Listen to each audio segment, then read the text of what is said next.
हिजाब विवाद में फैसला कर्नाटक हाईकोर्ट को सुनाना है, लेकिन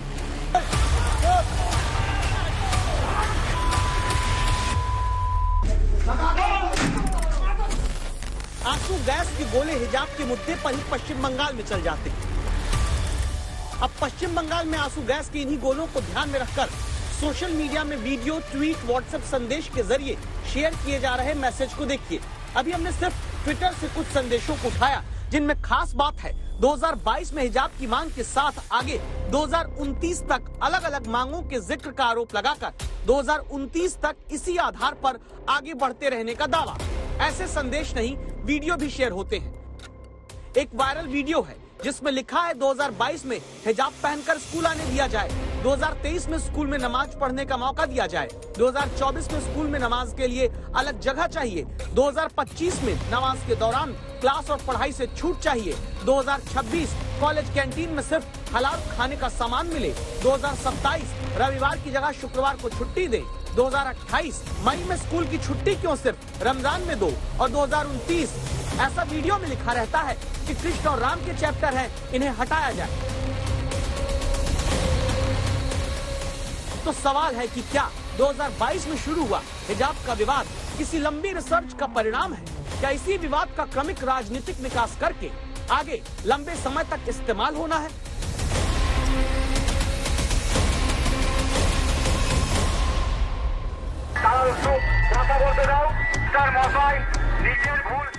इन सवाल को ध्यान में रखिएगा। अभी वापस हम आपको पश्चिम बंगाल के मुर्शिदाबाद ले चल रहे हैं। 12 फरवरी को यहाँ पर एक स्कूल के बाहर सैकड़ों परिजन और लोग जुट गए। वजह ये कि मुर्शिदाबाद के स्कूल में छात्रा को हिजाब पहनकर आने से शिक्षक ने रोका। फिर स्कूल प्रबंधन और परिजन के साथ स्थानीय लोग पुलिस की मौजूदगी में मीटिंग करते दिखते हैं।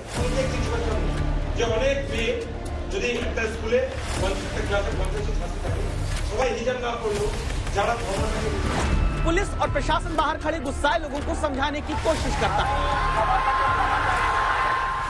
तभी हिजाब पहनने से रोकने पर मुर्शिदाबाद में नाराज लोग पथराव करने लगते हैं।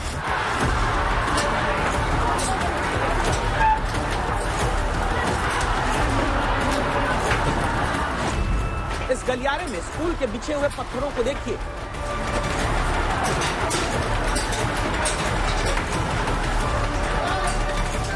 कर्नाटक से शुरू हिजाब विवाद के बीच देश में हिंसा की यह पहली घटना है।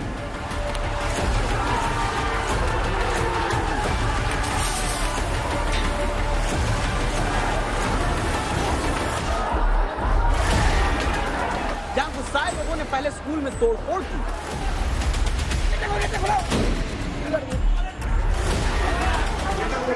फिर पहले खुद पुलिस को पथराव रोकने के लिए पत्थर चलाना पड़ता है।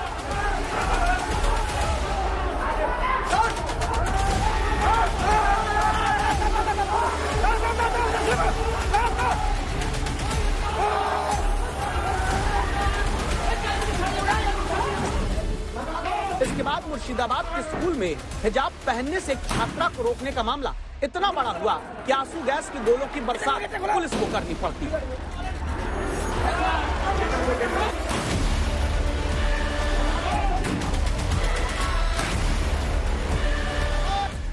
अब सवाल है कि कर्नाटक का हिजाब विवाद, पश्चिम बंगाल में हिजाब के मुद्दे पर पथराव और आंसू गैस और सोशल मीडिया में आगे 2029 तक अलग अलग मांगों को हिजाब के बाद उठाए जाने का संदेश लिखकर फैलाने का संबंध कैसे इस मुद्दे के क्रमिक राजनीतिक विकास से है?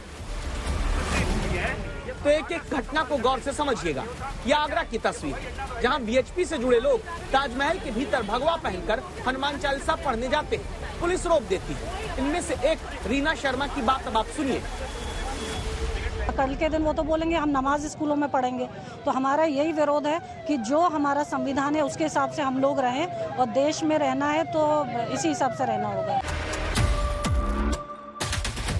यानी वीएचपी की सदस्य को लगता है कि हिजाब के बाद स्कूल में नमाज को लेकर मांग उठेगी। ऐसे ही तो संदेश भी सोशल मीडिया में लोग डाल रहे हैं। इसके बाद आपको हम मिलवा रहे हैं उत्तर प्रदेश में बीजेपी के प्रवक्ता मनीष शुक्ला से। ऊपर दिखाए गए संदेशों और बीजेपी प्रवक्ता के बयान को सुनिए। उनका इरादा जो गजवाए हिंद बनाने का वो भी पूरा नहीं होगा, चूंकि ये प्रयोग किया जा रहा है कि ये प्रयोग सफल हो तो कल ये कहें कि जालीदार टोपी पहनकर हम बैठेंगे, लुंगी पहनकर हम स्कूल आएंगे, तो निश्चित रूप से हिंदुस्तान में शरीयत का कानून नहीं बल्कि संविधान लागू होगा। बीजेपी के नेता भी यानी कहते हैं कि आज हिजाब पहनकर आने दिया तो कल ये दूसरी मांगे उठाएंगे।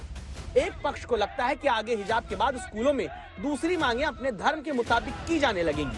क्या इसीलिए हिजाब के बदले अलीगढ़ के धर्म समाज महाविद्यालय में कुछ छात्र भगवा शॉल ओढ़कर चले आते हैं और बाहर नारेबाजी करते हैं?